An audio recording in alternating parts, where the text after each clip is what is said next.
रंजू बहन की बहू सृष्टि बहुत संस्कारी थी। दोनों सास बहू बड़े प्यार से रहती और मिलजुल कर घर का काम करती थी।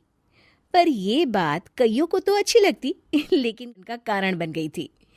एक दिन सृष्टि से मिलने उसकी सहेली घर आती है। अरे सृष्टि, तू तो बड़ी अच्छी लग रही है।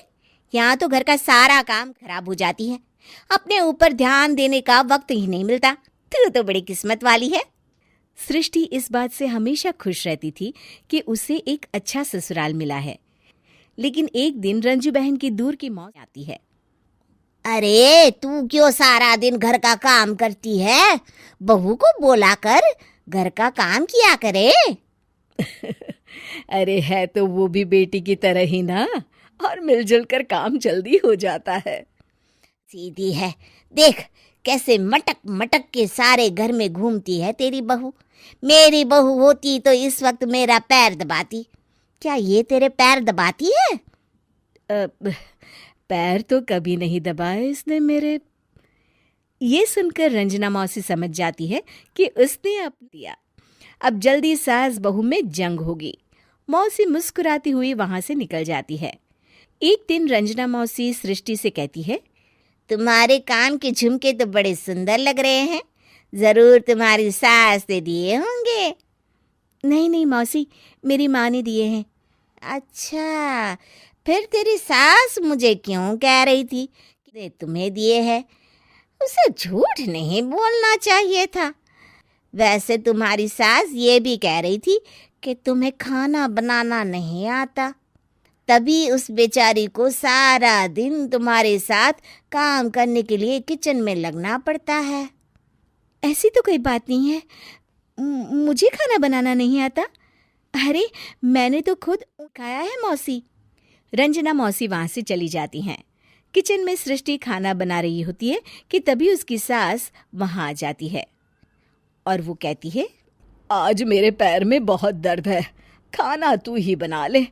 और वैसे भी मैंने सुना है कि मुझे खाना बनाना तो तूने सिखाया है। हाँ माँ जी, सुना तो आपने सही है। वैसे मैंने भी लेकिन क्या बोलूं।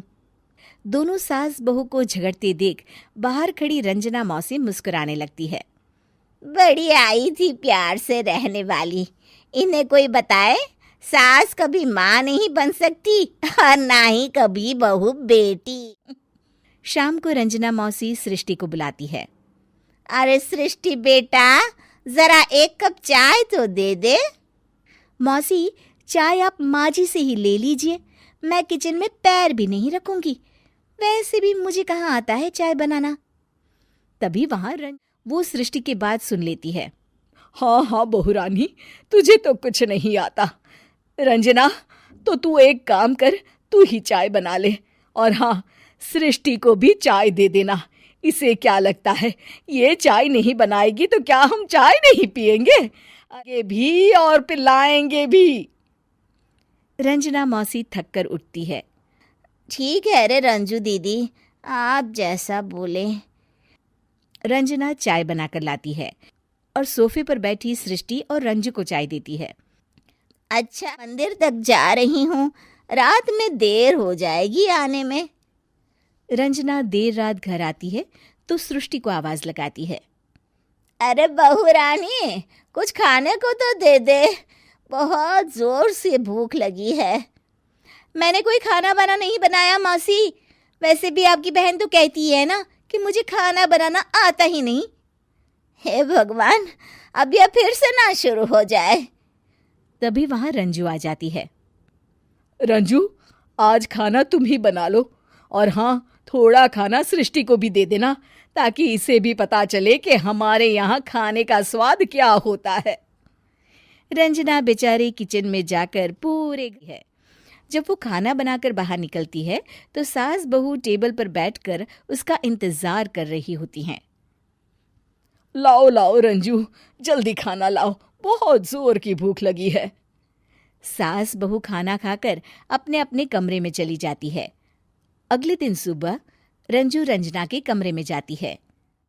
अभी तक सो रही हो? जरा नाश्ता तो बना दो। तुम्हें तो पता है ना कि बहू आजकल किचन में पाँव भी नहीं रखती। पता नहीं किसने उसके कान भरे हैं। चलो अब उठो और नाश्ता बनाओ। और हाँ, सृष्टि को भी दे देना खाने के लिए। अरे उसे भी तो पता चले कि हमारे घर का नाश्ता कैसा होता है। मैं नीचे जा रही हूँ, जरा जल्दी वक्त पर आ जाना। रंजना नीचे उतरती है और उसके हाथ में सूटकेस होता है। अरे रंजू, कहाँ जा रही हो? नाश्ता नहीं बनाओगी? अरे मौसी, बहुत जोर की भूख लगी है, नाश्ता अभी तक नहीं बना। अरे मैं कुछ नहीं बनाऊंगी, मैं तो घर जा रही हूँ। तुम सास बहू के चक्कर में मेरी तो कमर ही टूट गई।